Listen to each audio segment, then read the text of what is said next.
Hello friends, in this video, I am going to explain the story On the Face of It, written by Shushan Hill.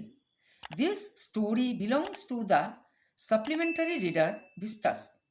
Actually, On the Face of It is a play. It is about the friendship between a 14 years old young boy and an elderly man. तो चलिए इस नाटक के facts को जानते हैं। इस नाटक में 3 सीन्स है। फर्स्ट सीन का point number 1, there are 2 main characters in the story on the face of it, mister Lamb and Derry. ये नाटक हमें 2 मेन कैरेक्टर्स के बारे में बताते हैं, mister Lamb and dairy. Point number 2, Mr. Lamb is an elderly man with a thin leg. Mr. Lamb एक बूढ़ा व्यक्ति है। उनके पैर वर्षों पहले युद्ध में नष्ट हो गया था और उसकी जगह एक आर्टिफिशियल पैर लगा दिया गया था। Derry is a young boy of 14 years with a disfigured face. और डेरी है 14 years का एक यंग बॉय जिसका चेहरा स्पॉइल हो चुका है।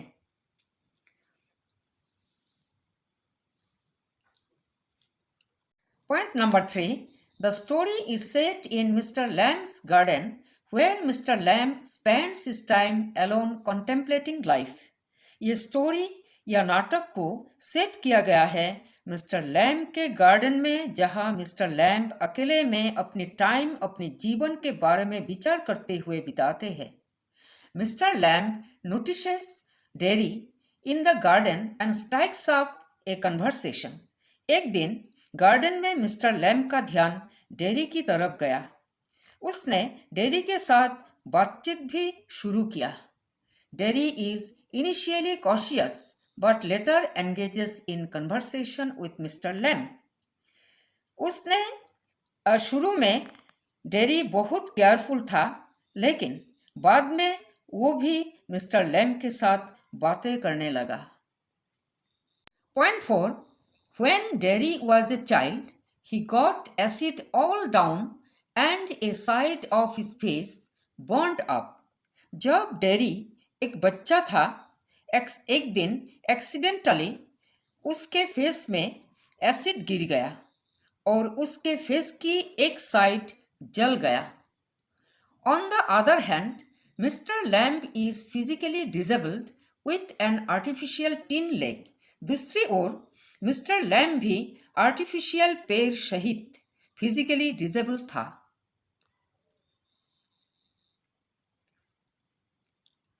Point 5, despite their differences, both share their feelings of fears and vulnerabilities to one another and discuss various aspects of life. Finally, they develop an unlikely friendship. दोनों में अंतर होने के बावजूद भी दोनों अपनी अपनी भय और कमजोरियों की फीलिंग्स एक दूसरे को शेयर करते हैं और जीवन के विभिन्न उतार चढ़ाव या जर्नी ऑफ लाइफ के बारे में डिस्कस करते हैं। अंत में दोनों के बीच एक ऐसा फ्रेंडशिप डेवलप हुआ जो उन दोनों ने कभी सोचा भी नहीं था। Point 6, mister Lamb spends his day sitting in the sun reading books. He lives alone in a big house and his gate is always open for everyone. Mister Lamb अपना दिन बिताते हैं कभी धूप में बैठकर और नहीं तो बुक्स पढ़कर। वो एक बड़ा घर में अकेले रहते हैं और उनके गेट हमेशा सबके लिए खुला रहता है। Sometime sitting in the garden, he hears bees singing. He also has company to talk. कभी कभी गार्डन में बैठकर वो मधुमक्खियों को गाते हुए सुनता है। बातचीत करने के लिए उनका कंपनी यानी कि संगत भी है। Point 7, on the other hand, dairy spends his time complaining about his burnt face and hates himself, feeling that no one will ever love him. दूसरी ओर डेरी अपना टाइम बिताता है उसके जला हुआ चेहरे के बारे में सोचकर और हमेशा अपने चेहरे से शिकायत करते रहते हैं और खुद से नफरत करते हैं। वो यही सोचते रहते हैं कि कोई भी उससे कभी प्यार नहीं करेंगे। Even his mother kisses him on the other side of his face. He is cautious of the outside world because of his burnt face. यहाँ तक कि उसके माँ भी उसके चेहरे के दूसरी तरफ किस करती है। उसके जला हुआ चेहरे को लेकर वो आउटसाइड वर्ल्ड को बहुत प्यार करते हैं। Point 8. Children sometimes call Mr. Lamb Lemmy Lamb, but he does not mind it. बच्चे कभी कभी मिस्टर लैम्ब को लेमी लैम्ब बोलकर पुकारते हैं, लेकिन वो इस पर कभी माइंड नहीं करते। He does not suffer from an inferiority complex due to his physical disability. वो अपनी फिजिकल डिसेबिलिटी को लेकर कभी भी inferiority complex से नहीं गुजरते हैं। He is friendly, optimistic and has positive attitude towards life. वो बहुत ही फ्रेंडली नेचर का है, वो ऑप्टिमिस्टिक यानी कि आशावादी है और जीवन के प्रति उनका एटीट्यूड पॉजिटिव है। Point 9.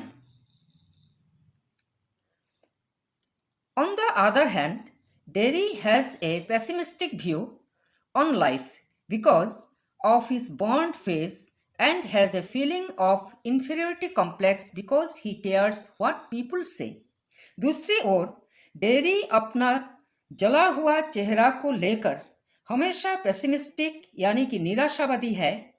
उसका फीलिंग्स इंफीरियरिटी कॉम्प्लेक्स से भरा हुआ है क्योंकि वो ज़्यादातर लोगों को केयर करता है कि लोग क्या कहेंगे, लोग क्या कहते हैं। Point 10. Mr. Lamb encouraged Derry that he had 2 hands, 2 legs, eyes, a tongue and a brain. Mr. Lamb dairy को एनकरेज करते हुए कहा कि उसका 2 हाथ, 2 पैर, आंखें, जीभ एंड एक ब्रेन है।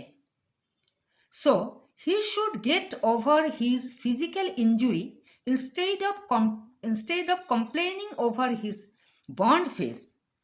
इसलिए उसे अपना जला हुआ चेहरा को लेकर शिकायत किए बिना अपना फिजिकल इंजुरी यानी कि शारीरिक हानि से रिकवर होने का कोशिश करना चाहिए।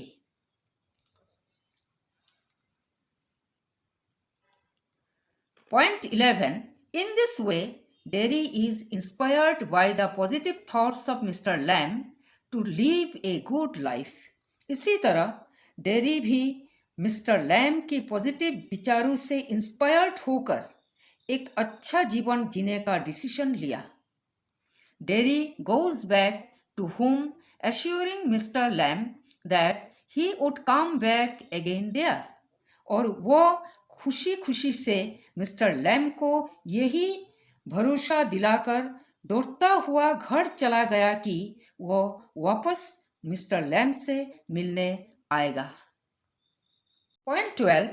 Derry's house is 3 miles away across the field from Lamb's garden. Dairy का घर लैम्स के गार्डन से पूरे मैदान में 3 माइल्स दूरी पर है। Second scene. Point 13. When Derry arrives home, his mother does not want him to meet Mr. Lamb again. जब डेरी घर पहुंचता है, उसका माँ फिर से उसको मिस्टर लैम्ब से मिलने जाने के लिए मना किया। Point 14. But Derry was so much inspired by the words of Mr. Lamb that now he does not care what people say. परंतु डेरी मिस्टर लैम्ब की बातों से इतना इंस्पायर्ड हुआ कि अब वह केयर नहीं करता है कि लोग क्या कहते हैं। He wants to help Mr. Lamb and listen to him. He wants the world. वह मिस्टर लैम को मदद करना चाहता है और उनके बातों को सुनना चाहता है। अब वह दुनिया चाहता है। He wants the world. So he does not stop there and runs back to Mr. Lamb even after opposition. अब उसे कौन रुकेगा? उसे अब घर में नहीं रहना है, यही कहकर वह अपनी माँ के विरोध के बाद भी दौड़ते हुए मिस्टर लैम के पास चला गया। Third scene, point 15, Derry reaches mister Lamb's garden and opens the garden gate. There he saw that Mr. Lamb had been fallen from the ladder, which makes him very sad. Derry mister Lamb के garden पहुंचा और garden के gate खुलते ही देखा Mr Lam सीढ़ी से जमीन पर गिरा हुआ था, जिसे देखकर उसे बहुत दुख हुआ। Point 16, mister Lamb dies. Derry attempts to move him but does not get any response. At the end, he utters the words, I came back, Lammy Lamb, and begins to weep. Dairy उनको हिलाने का प्रयास करता है, लेकिन उससे कोई उत्तर नहीं मिलता। तब डेरी को समझ में आया कि मिस्टर लैम का मृत्यु हो चुका है। मिस्टर लैम के प्रति डेरी का लास्ट वर्ड्स था, I came back lemme Lamb, और रोने लगा। Point 17, the story concludes with a realisation that true understanding and friendship can exist beyond physical appearances and social behaviour. Story समाप्त होता है एक एहसास के साथ कि शारीरिक बनावट और सामाजिक व्यवहार से भी ज़्यादा सच्ची समझ और दोस्ती का अस्तित्व हो सकती है।